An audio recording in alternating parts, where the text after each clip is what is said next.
Левица во собранието предлага намалување на работниот ден на 6 часа.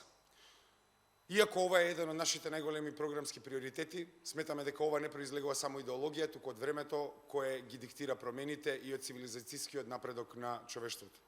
Во поширок контекст, 8-часовниот работен ден е остаток од индустриското време и е стандард за полно работно време кој не одговара на овој свет, туку на сосема различен свет.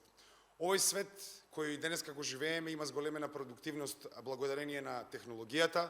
Обврските на работникот се автоматизираат, дигитализираат и напредуваат на начин што тој веќе не е инволвиран како што бил инволвиран во индустриското време. За работниците денеска живеат во време кога технологијата напредува, но истовремено нивниот работен ден и работен век е исполнет со исцрпеност, анксиозност и хроничен замор, без вистински простор за одмор, грижа за семејството или општествена партиципација. Затоа предлагаме 6-часовно работно време без намалување на платите, а во македонски контекст ова е заради тоа што власта не сака да ги зголеми платите. Во услови кога имаме власт која не ги зголемува платите, и сакам да ја потсетам јавноста дека ние предложивме закон за зголемување на платите по моделот на синдикатот, но тој не помина. Нашите работници не смеат да бидат оставени сами на себе, не смеат да бидат оставени сами против оваа антиработничка власт, така да во услови кога не се зголеми минималната плата предлагаме да се намали работното време. Зошто? Затоа што ова доаѓа од анализа.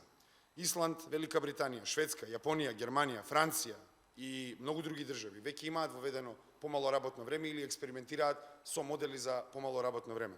Во регионот во маја 2025 година властите на Црна Гора намалија намалување на работното време.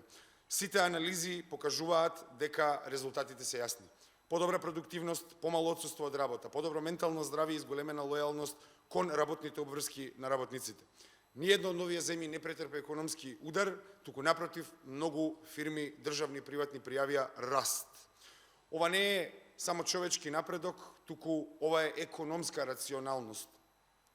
Нашиот предлог е конципиран со внимание да нема буџетски трошоци, нема наметнато вештачко темпо, туку сметаме дека ова доаѓа природно во ова време, и најпосле преминот е реален и изводлив, особено во сектори каде веќе е воспоставен флексибилен пристап кон работното време. Најважно ова е порак дека во Македонија политичката елита нема да биде нема на трендовите кои се одвиваат во Европа. Овој предлог го гледаме како дел од континентален тренд, но го гледаме и како наша обврска, затоа што во овој мандат многу пати интервениравме во Законот за работни односи. За крај сакам да потсетам дека доколку помине првата фаза на донесување на овој закон, тогаш во комисиите можеме да разговараме за спецификациите на законот. Ние нудиме модел со 6-часовно работно време, но во комисиите можеме да разговараме да дојдеме до оптимум.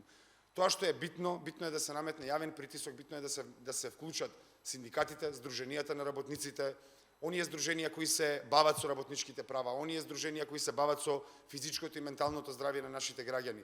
Во еден јавен дискурс да наметнеме притисок дека ова е потребно, потоа во собранието можеме да дискутираме со властите за моделот во кој тоа ќе се примени. Очекуваме поддршка од партиите затоа што сметаме дека нешто мора да се направи за работниците. 7 милиарди евра задолжување во последната година без никакво менување во работните односи покажува дека ова не смее да продолжи.